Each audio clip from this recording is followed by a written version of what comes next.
এখন গোবিন্দ যখন ফিরে গেছে মা যশোমতীর কোলে, রায়ধনী জল নিয়ে ফিরে গেছে আপন ঘরে। তো গালে হাত দিয়ে চিন্তা করছে, আমার বধূ তো কুঞ্জ সাজাতে বলেছে, এখন আমি কেশর কুঞ্জে যাবো নাকি কেশি ঘাটে যাবো? গালে হাত দিয়ে চিন্তা কর। এমন সময় তার ললিতা বিশাখা সখী গণ এসেছে। এই রাধে, তুই আনমনা হয়ে বসে আছিস কেন? আমার বধূ কুঞ্জ সাজাতে বলেছে, তোরা তো সবাই জানিস, তাহলে আবার জিজ্ঞাসা করছিস কেন? তা আমি তো বাদিনীর ঘরে বসত করি, কিন্তু বাদিনীর চোখ ফাঁকি দিয়ে কি করে আমি কৃষ্ণ দর্শনে যাব বল সখী? এই চিন্তা করিস না রাধে, লজ্জা ঘৃণা ভয় তিন থাকিতে নয়, এই তিন পরিত্যাগ করে কৃষ্ণ সেবায় যেতে হবে। আমরা আছি তোর সঙ্গে, তুই কোনো চিন্তা করিস না। চল তোর বধূর জন্য আমরা কুঞ্জ সাজাই। তাই রায়ধনী সখীগণকে সঙ্গে নিয়ে আজকে কুঞ্জ সাজাতে গেছে কেশর কুঞ্জে। এবার রায়ধনী বধূর জন্য কুঞ্জ নির্মাণ করছেন কি কি দি? মৃগমদ চন্দন গন্ধয়ন লেপন বিকশিত চম্পকদান কর্পূর তাম্বুল সম্পরট ঘরে রাখই পুরাত মনোমথকা। রায়ধনী কুঞ্জ সাজিয়ে বসে আছে, বধূ আসবে, ফুলের মালা দিয়ে সাজিয়েছে, যা যা প্রয়োজন তাম্বুল সাজিয়েছে, প্রদীপ জ্বালিয়েছে, ধূপ জ্বালিয়েছে, মানে বধূ আসলে তার চরণ সেবা করে। এদিকে প্রাণ গোবিন্দ রাধার কুঞ্জে যাওয়ার আগে চন্দ্রাবলীর কুঞ্জে পার হয়ে রাধার কুঞ্জে যেতে হয়। গোবিন্দের চরণে ছিল সোনার নুপুর, ওই নুপুর দোকানে আমি গোবিন্দ খুলে হাতে নিয়েছি।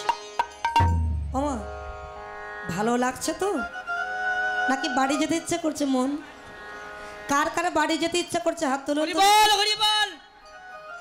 কারো যেতে ইচ্ছা করছে না? এবার বুঝতে পেরেছি। বাহ, খুব ভালো, তাহলে কিছুক্ষণ গাইবানি। এবার গোবিন্দ নুপুর দোকানা খুলে হাতে নিয়েছে, কেননা পায়ে দিয়ে যদি যায় রুনুঝুনু শব্দ হবে, চন্দ্রাবলীর ঘুম ভেঙে গেলে আমায় ধরে ফেলে। নুপুর দোকানা খুলে আমার গোবিন্দ চুপি চুপি যাচ্ছে। এই চন্দ্রাবলী এবং রায়ধনী ছিলেন সম্পর্ক, তারা যেত ক্ষুদ্র বোন।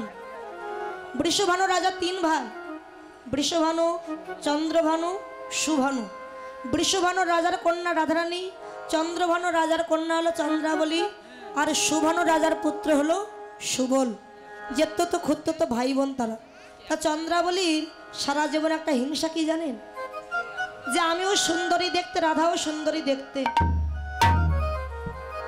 আমিও কুঞ্জ সাজাই, রাধাও সাজাই, কিন্তু কৃষ্ণ আমার কুঞ্জে না গিয়ে শুধু রাধার কুঞ্জে কেন যায়?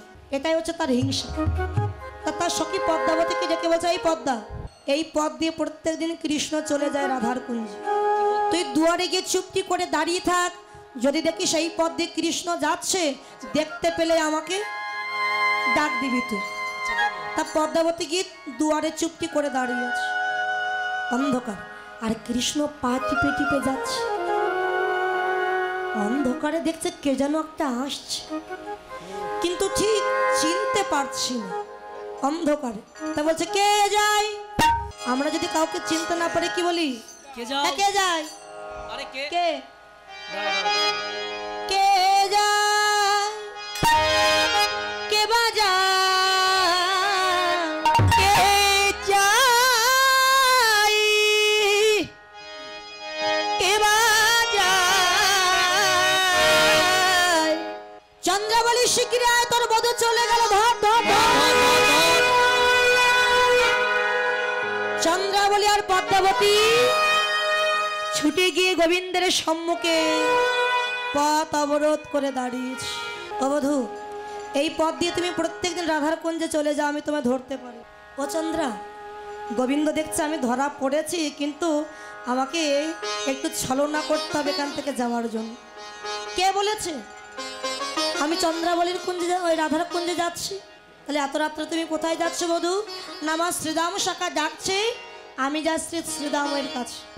দেখো বধূ, শ্রীদাম ডাকুক আর যেই ডাকুক, তুমি আগামীকাল সকালবেলা যেও, কিন্তু আজকে যখন তোমায় আমি ধরে ফেলেছি, তোমাকে তো ছাড়বো না বধূ। এই বলে আমার চন্দ্রাবলী ভক্তি দিয়ে গোবিন্দকে বেঁধে ফেলেছে।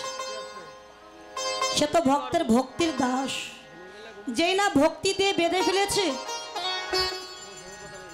গোবিন্দ আর থাকতে পারলো না, চন্দ্রাবলীর কুঞ্জে গেছে। চন্দ্রাবলীর কুঞ্জে যাওয়ার পরে বিছানার উপরে বসি আমার গোবিন্দকে সাজাচ্ছে চন্দ্রাবলী। ও বধূ, তোমাকে কি শুধু রাধাই একা সাজাতে পারে? আমি সাজাতে পারি না? এমন করে তোমাকে সাজাবো কেউ তোমায় চিনতে পারবে না। এই যে কালো মানিক, তোমাকে যতই সাজাই না কেন কালো তোমার দূরীভূত হবে না। যে কালো বলেছে কৃষ্ণ বলে আর তোমরা আমায় কালো বলো না। যারা কালো হয় তাদের যদি একটু কালো বলা হয় মনে খুব দুঃখ লাগে, তাই না? লাগবেই তো। আমায় কালো বলো না, কালো কালো বলো না। গোবিন্দের কপালে ছিল চন্দনের তিলক, তিলকটা মুছে দিয়ে সিঁদুর দিয়ে দিয়েছে। বদনে দিয়েছে কাজল, হলুদ বসন পরিধান করে বধূ হলুদ বসনটা খুলে নিয়ে নীল বসনটা পরিয়ে দিয়েছে। এবার গোবিন্দকে শয়নে দিয়ে গোবিন্দের পদসেবা করছে। চন্দ্রাবলী হাতে ছিল লম্বা লম্বা নখ। ওমা, নখ আছে নাকি মা হাতে? না না, মোট্টো নেই, মোট্টো নেই। লম্বা লম্বা নখ দিয়ে যখন এমন করে সেবা করছে, ওই নখের আঁচল লেগে আমার গোবিন্দের চরণটা কেটে ঝরঝর করে রক্ত পড়ছে। সেদিকে লক্ষ্য নেই, তার লক্ষ্য কি কি করে গোবিন্দ সেবা দিয়ে সন্তুষ্ট করি। কিন্তু এতে যে আমার গোবিন্দ কষ্ট পাচ্ছে তাতে লক্ষ্য না। কিন্তু রায়ধনী সেবা করতো কি করে? রাধা কৃষ্ণের চরণে একটা তুলসীর পাতা দিতে গিয়ে তার প্রাণে ব্যথা লাগতো। যে তুলসীর পাতা আমার গোবিন্দের কোমল হতে সুকোমল চরণে যদি তুলসীর পাতা দেই, পাতার আঁচল লেগে যদি গোবিন্দের অঙ্গে ব্যথা লাগে, তাই চন্দন দিয়ে তুলসীর পাতা চর্চিত করে নিয়ে অত্যন্ত সন্তর্পণে আমার গোবিন্দের চরণে দিতেন, যাতে গোবিন্দের চরণে ব্যথা। আর সেখানে এমন করে সেবা করছে, ঝরঝর করে রক্ত পড়ছে। তাই চন্দ্রাবলী গোবিন্দের চরণে সেবা করতে করতে গোবিন্দকে জড়িয়ে ধরে চন্দ্রাবলী ঘুমিয়ে পড়েছে। এদিকে প্রথম প্রহার গেল, দ্বিতীয় প্রহার গেল, তৃতীয় প্রহার গেল, কিন্তু গোবিন্দ আমার রাধার কুঞ্জে গেল না। তার রায়ধনী সখীদের সঙ্গে আক্ষেপ করে বলে, সখীরে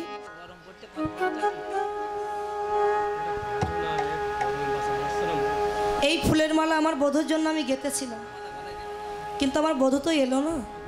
এই মালা আমি যত দেখছি আমার জ্বালা দ্বিগুণ বেড়ে যাচ্ছে সখী। তা যা কাজ কর, এই মালা নিয়ে তুই সব যমুনার জলে ভাসিয়ে দিয়া, এই মালা আমি দেখতে চাই।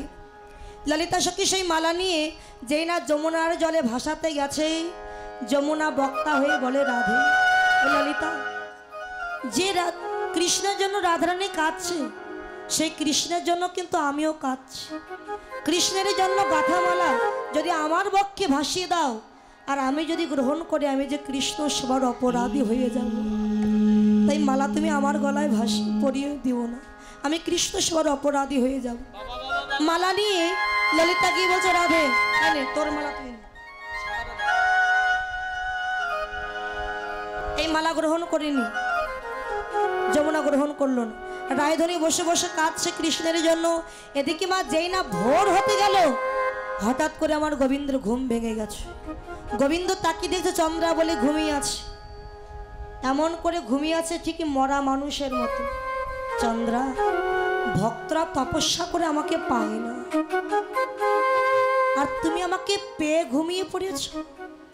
শোনো, তোমার এই কুঞ্জটা বর্তমানে মরা, ওই মরা কুঞ্জে তো আমি থাকবো না।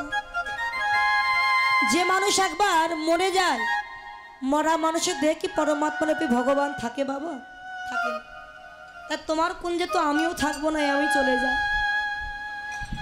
চন্দ্রাবলীকে পরিত্যাগ করে আমার গোবিন্দ চলে যাচ্ছে। চন্দ্রাবলী রতি চরমে ঘুমাওলো, উহারে কোকিলা নিশি ভোর, ঐসন সময়ে চতুরবর নাগর তেজল তা করো কর। ভোর হতে যাচ্ছে তো বাবা, ঠিক সেই সময় গোবিন্দ যাচ্ছে, ভোরবেলা বায়স পাখি ডাকছে। বায়স পাখি মানে কাক, কাক ডাকছে কা কা। ভোর হতে যাচ্ছে আর আমার গোবিন্দ যাচ্ছে রাধার কুঞ্জে।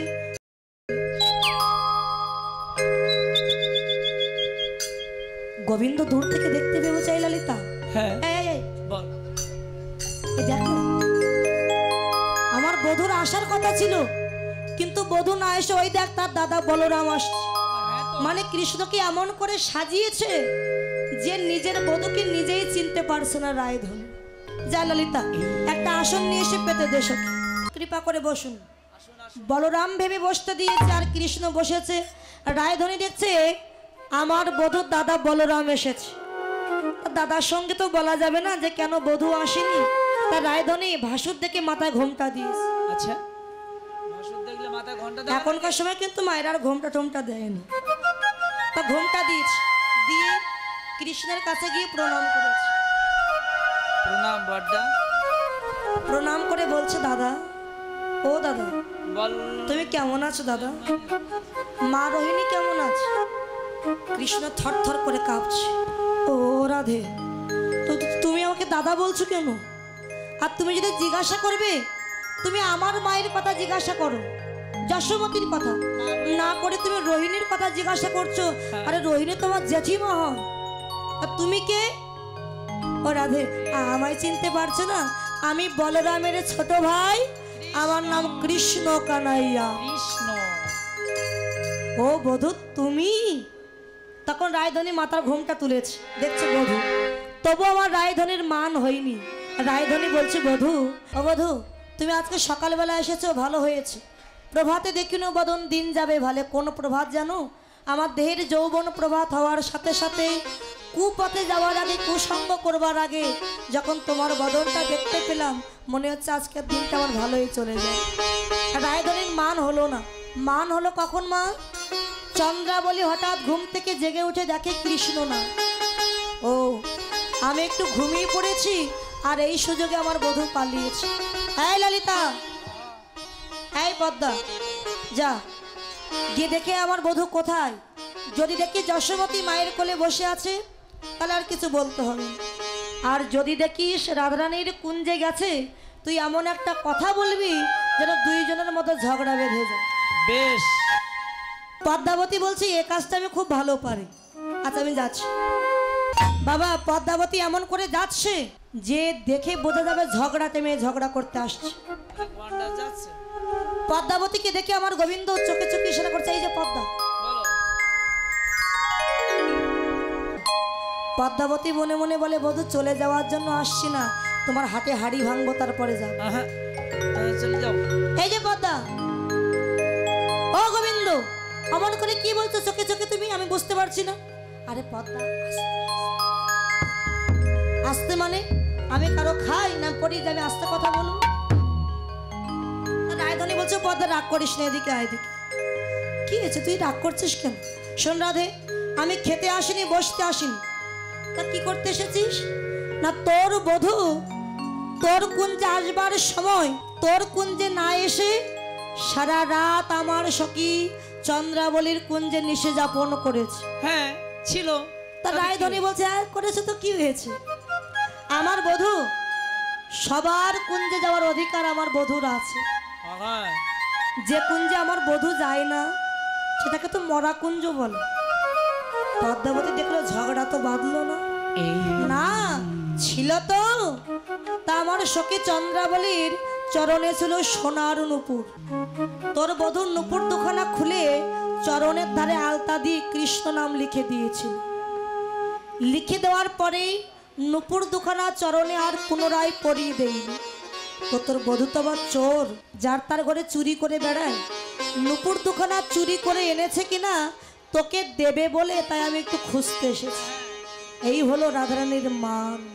কি জগতে আমার কৃষ্ণ ধনের চাইতে সামান্য এক জোড়া সোনার নুপুরের মূল্য যার কাছে বেশি, কৃষ্ণ কেন তার কুঞ্জে গেল?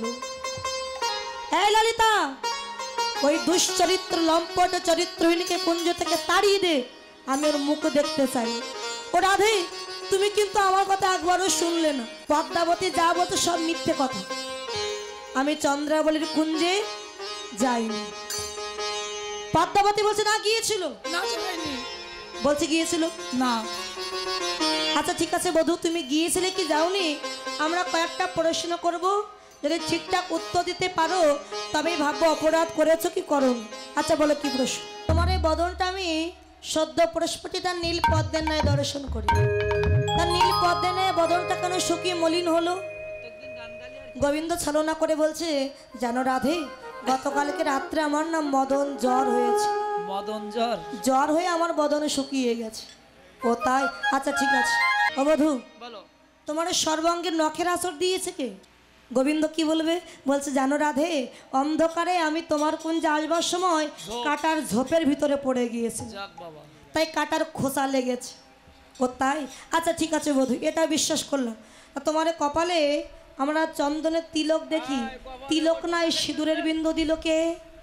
ও রাধে, দাদা বলরাম আমাকে নিয়ে গিরি গোবর্ধনে পূজা দিয়েছিল, তাই পূজার নিয়ম আছে, পূজা করলে কপালে সিঁদুর দিতে হয়।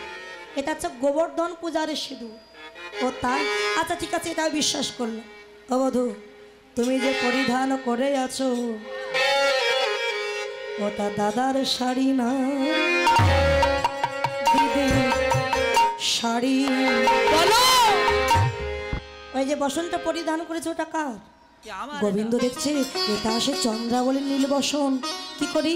ও রাধে, দাদা বলরামের পাশে আমি ঘুমিয়েছিলাম তো, তা ভুল করে আমার দাদার বসনটা আমি পরিধান করে চলে এসেছি। হ্যাঁ। ললিতা বলছে, বুঝেছি বুঝেছি, বলরাম বুঝে এখন ধুতি বাদ দিয়ে শাড়ি পরা ধরেছে, তাই তো? ও তো শাড়ি, ও তো ধুতি নয়। আচ্ছা ঠিক আছে, এটা বিশ্বাস করলাম। বলরাম দাদা ধুতি পরে না, শাড়ি পরে। আচ্ছা। অবধু, তা বলো এই গন্ডমন্ড কাজলের বিন্দু দিল কে?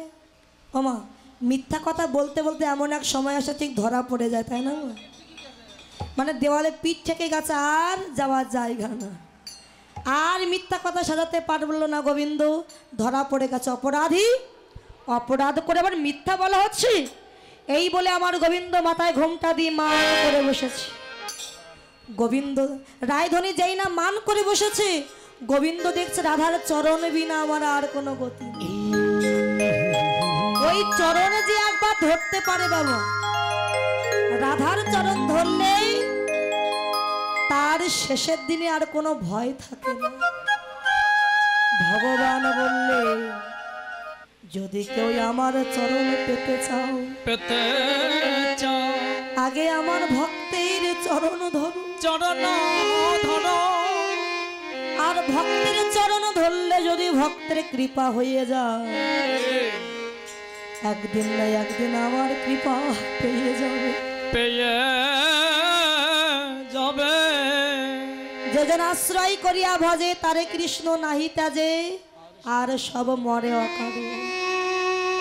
রাধে, আমি অন্যায় করেছি না, ক্ষমা করে দাও। তাকাও, ঘুমটা তোলো রাধে। যে তাকাচ্ছে না রায়, তখন চরণ দোকানা নিয়েছে মাথা। এবার তো তাকা। সখীগণ বলছে, রাধে এতক্ষণ যা করেছিস করেছিস, একবার তাকায়ে দেখ তোর চরণ পানে। চরণ পানে অনন্ত কোটি ব্রহ্মাণ্ডের জীব কাঁদে যে চরণ পাবে বলে, সেই কৃষ্ণ তোর চরণ দুখানা মাথায় তুলে নিল। তুই অমন করে আর মান করে থাকিস না, তাকায়ে দেখ চরণ পানে। বাবা, রাধা তো জ্ঞানী নাই, মা দেখবে কি করে? অন্তর একটা কৃষ্ণ মূর্তি তৈরি করে সেই কৃষ্ণের বদন দর্শন করছে। বাহিরের কৃষ্ণ কি বলছে কি না বলছে সেদিকে তার বিন্দু মাত্র লক্ষ্য। রাধে তাকা, একবার তাকিয়ে দেখ কৃষ্ণ তোর চরণ ধরে কত কাজ, কত কাঁদলো, কিন্তু রাধারানীর মান ভাঙলো। বেশ রাধে, যখন তোমার চরণে আশ্রয় দেবে না, আমি এই প্রাণ আর রাখবো না। এই প্রাণ আমি ওই রাধাকুণ্ডের জলে ঝাঁপ দিয়ে বিসর্জন দেবো। রাধাকুণ্ডে যেই ঝাঁপ দিতে গেছে মা, সঙ্গে সঙ্গে কৃষ্ণর বদন থেকে রাধাকুণ্ডে জল সব শুকিয়ে গেছে। কি ব্যাপার, জল শুকিয়ে গেল কেন? রাধাকুণ্ড বলে, বধূ তুমি রাধা অপরাধে অপরাধী, তাই তোমার মতো অপরাধীকে যদি আমার পক্ষে আমি আশ্রয় দিই, আমিও রাধা চরণের অপরাধী হয়ে যাব। তাই তোমার কোনো জায়গা নাই, আগে রাধার কৃপা লাভ করো, নইলে তুমি আমার কৃপা পাবে না। গোবিন্দ কোনো উপায় না পেয়ে রাধাকুঞ্জের তীরে রাধা নাম লিখে ধুলাই পড়ে গড়াগড়ি দিচ্ছে। কেন জানেন? রাধার কৃপা হয়নি তো কি হয়েছে, রাধার নামের যদি কৃপা হয়ে যায়, রাধা নাম লিখে ধুলাই গড়াগড়ি দিচ্ছে। এদিকে মা, যেই না কৃষ্ণ চলে গেছে সেই আমার রায়ধনের চৈতন্য ফিরেছে। মাতার ঘোমটা তুলে চরণ পানে তাকে দেখছে আর কৃষ্ণ না। এই ললিতা, কৃষ্ণ কোথায়? আর কৃষ্ণ এমন করে মান করলে কি আর কৃষ্ণ থাকে? কৃষ্ণ চলে গেছে, তোকে কৃষ্ণ চলেই গেছে। সকিরি, এখন আমি কি না করি? তোদের হাতে ধরি, পায়ে পড়ি, এনে দেওয়া বনমান। রাধার কাদা বদন থেকে সখীগণ বলছে, রাধে কাঁদিস না, তুই যে অন্যায় করেছিস, অপরাধ করেছিস। নারীদের একটু মান থাকা ভালো, তাই বলে অতিরিক্ত মান ভালো না। কাঁদিস, আমি দেখছি তোর কৃষ্ণ কোথায় গেল। সখীগণের মধ্যে এক সখী বৃন্দাবতী যাচ্ছে, কোথায় কৃষ্ণ এটা আনবার জন্য। এবার বৃন্দাবতী গোবিন্দকে দেখে না দেখার ভান করে চলে যাচ্ছে। আরে এই যে দেখছি আর চিন্তা করছে কথা বলবো, কথা আমি বলবো না, তাই যা আছে। ওমা, দেখবেন নারীরা যতই অন্যায় করুক, অপরাধ করুক, পুরুষ মানুষের সঙ্গে কিন্তু আগে কথা বলতে যায় না।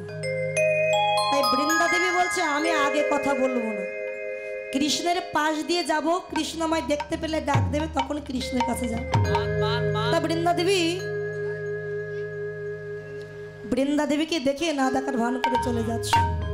যখন চলে যাচ্ছে, কি বৃন্দা না ওটা? আরে হ্যাঁ বৃন্দা তো মনে হয়। ও বৃন্দে, ও বৃন্দে, বৃন্দে, ও বৃন্দে, আমার রাধারানী কি মান ভেঙেছে? বৃন্দা বলে, আমি যাচ্ছি নিজ কাজে, কে আমায় পাশে যাকে। ও গোবিন্দ তুমি, তাই বলো, আমি ভাবলাম কে না কে। চিনতে পারোনি? ও বৃন্দে, হ্যাঁ আমার রাধার মান ভেঙেছে তো? হ্যাঁ হ্যাঁ, মান তা ভেঙেছে। মান ভেঙেছে, মান রাজার পূজা করব বলে আমি ফুল নিতে এসেছি। কি ফুল? আমি কৃষ্ণকলি ফুল নিতে এসেছি। আচ্ছা, ও বৃন্দে, তোমার হাতে ধরি, পাই। আমি অন্যায় করেছি, স্বীকার করছি। তুমি একটু দয়া করে রাধার সাথে আমাকে মিলিয়ে দেবে বৃন্দা? দেবে না? মিলিয়ে তোমায় দিতে পারি, তার আগে তোমাকে সাজা পেতে হবে বধূ। তুমি যে অন্যায় করেছো, অপরাধ করেছো, তোমাকে সাজা পেতে হবে। কি কি সাজা? কি সাজা? মানুষ যখন অপরাধ করে তখন তার জেল হয়, ফাঁসি হয়। তা তোমার একটাই সাজা, কি জানো? কি? তোমাকে মালিনীর বেশে সাজতে হবে।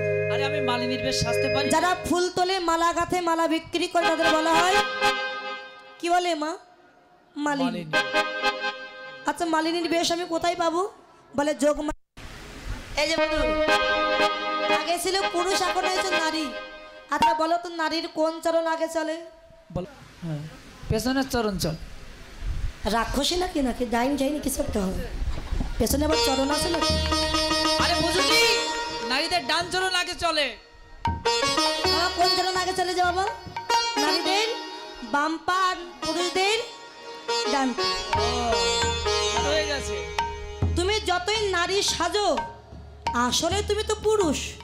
আর তুমি যেন রাধার সম্মুখে গিয়ে আগে যেন ডান চরণ দিও না, দিলে কিন্তু ধরা পড়ে যাবে। বাম চরণটা আগে দেবে।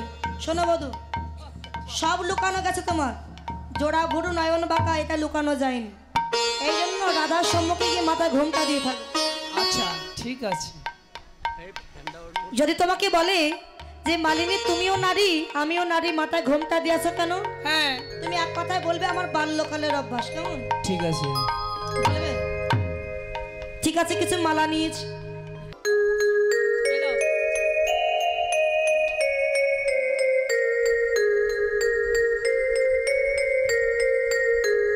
এখন মালিনীর বেশ ধারণ করেছো বধূ, তোমার চূড়াবাসী আমায় দাও।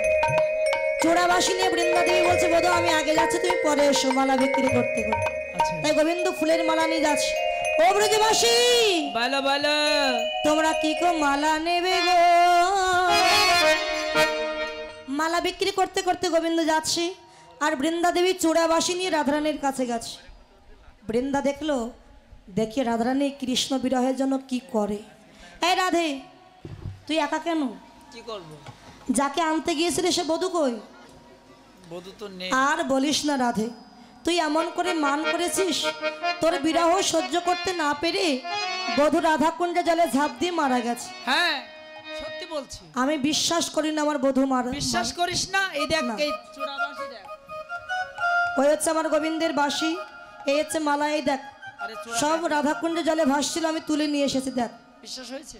সত্যি তো, এটা আমার গোবিন্দের গলার মালা, আমার গোবিন্দের বাঁশি। আমার গোবিন্দকে সত্যিই মারা গেছে। আমার গোবিন্দ যদি মারা যায়, আমি এই প্রাণ আর রাখবো না। আমি শ্যামকুণ্ডের জলে এই ঝাঁপ দিয়ে প্রাণটা বিসর্জন দেবো আমি।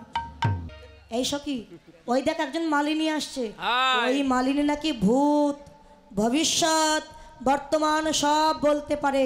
চল তো এই মালিনীকে ডেকে জিজ্ঞাসা করি আগে, তোর বধূ বেঁচে আছে কিনা। এই যে মালিনী, ও মালিনী, তুমি যে মালা বিক্রি করছো, তোমার মালার কি কি গুণ আছে গো? অনেক গুণ আছে, শুনবে? বলো। এই দেখো আমার এই মালা কত কি কাজ করতে পারে। যদি শাশুড়ির সাথে সংসারে ঝগড়া হয়ে থাকে বা ননদির সাথে যদি ঝগড়া হয়, এই মালা পরিয়ে দিলে ওই ননদিও মারা যাবে, শাশুড়িও মারা যাবে। আর যদি স্বামী যদি অনেক দূরে থাকে না, তাড়াতাড়ি এসে যাবে। এই মালা গলায় দিলে শাশুড়ি মরবে, এই মালাটা গলায় দিলে ননদি মরবে। আচ্ছা, কার কার শাশুড়ি ননদে জ্বালা দেয়? হাত তুলুন।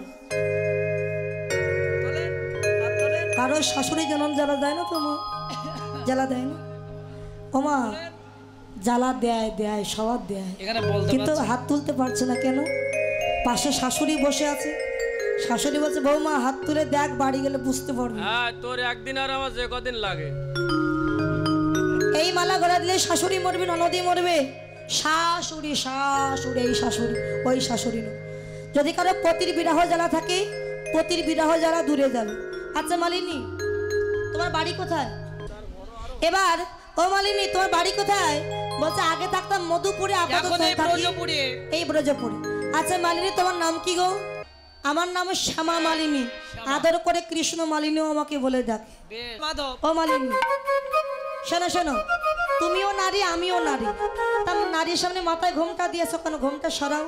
বাল্যকালের অভ্যাস। বলছে দেখো আমার বাল্যকালের অভ্যাস, আমি বদন কাউকে দেখাই না। আমার নিজ পতি আর জগৎপতি ব্যতীত আমি কাউকে দেখাই না। ও মালিনী, তোমার স্বামীর নাম কি গো? দেখেছো কান? স্বামীর নাম কি ধরা যায় মায়েরা? না না, এখন ধর। ধরা যায় না? না, অপরাধ যায়, হবে, যায়, অপরাধ যায়। হবে। কখন ধরে? ওই যে সমিতি, রাতপলি কিস্তি, নাম বলতেই হবে। দেখো আমার স্বামীর নাম আমি মুখে বলতে পারবো না। ঠিক আছে, আকার ইঙ্গিতে বলো, আকার ইঙ্গিত। বলো। যেমন মায়েরা যখন স্বামীর নাম ধরতে না পারে, ভাসুরের নাম ধরতে না পারে, তখন বলে না ওই অমুকের বাবা অমুক অমুক। ওই যে হ্যাঁ, কৌশিকীর বাবার নাম যা, আমাদের এই বলে এই ছেলের নাম, যদি কারো ছেলের বাবার ভাসুরের নাম সূর্য থাকে, তখন কি বলে? ওরে আকাশে যা ওঠে না ওই ওই। শোনো শোনো, তোমার স্বামীর নাম আকার ইঙ্গিতে বলো। রাধা কি করে কৃষ্ণের স্বামী হলো? আমরা বলি গুরু মাতা, গুরু পিতা, গুরু হনপতি। যিনি গুরু, বাবা মা হতে পারে, দীক্ষা গুরু, শিক্ষা গুরু হতে পারে। তা রাধা হচ্ছে কৃষ্ণের প্রেমের গুরু, প্রেম শিখিয়েছিলেন, তাই তো রাধা হচ্ছে কৃষ্ণের স্বামী। ও মালিনী, তোমার এই মালার মূল্য কত? 10 টাকা, 20 টাকা, 50 টাকা, 100 টাকা, 1000 টাকা?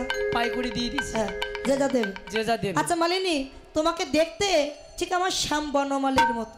বেশ, তা আমার বনমালী তো বেঁচে নাই, তোমার সঙ্গে আমি একটু সই বলতে চাই। কিসের সই? সই, সই।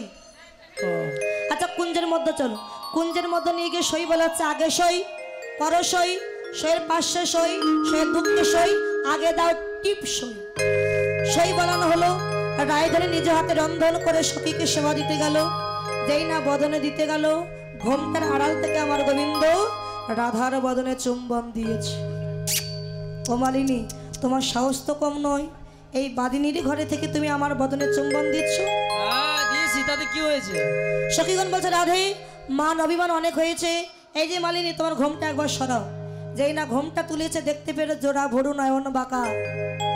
এই সখী, তো আর কেউ নয়, আমার প্রাণ গোবিন্দ। হ্যাঁ রাধে, তোর মান ভাঙানোর জন্য তোর বধূ মালিনীর বেশে এসেছে। তা মান অভিমান অনেক হয়েছে, এবার যুগল হয়ে দাঁড়া। এবার রাধা গোবিন্দ যুগল হয়ে দাঁড়িয়েছে।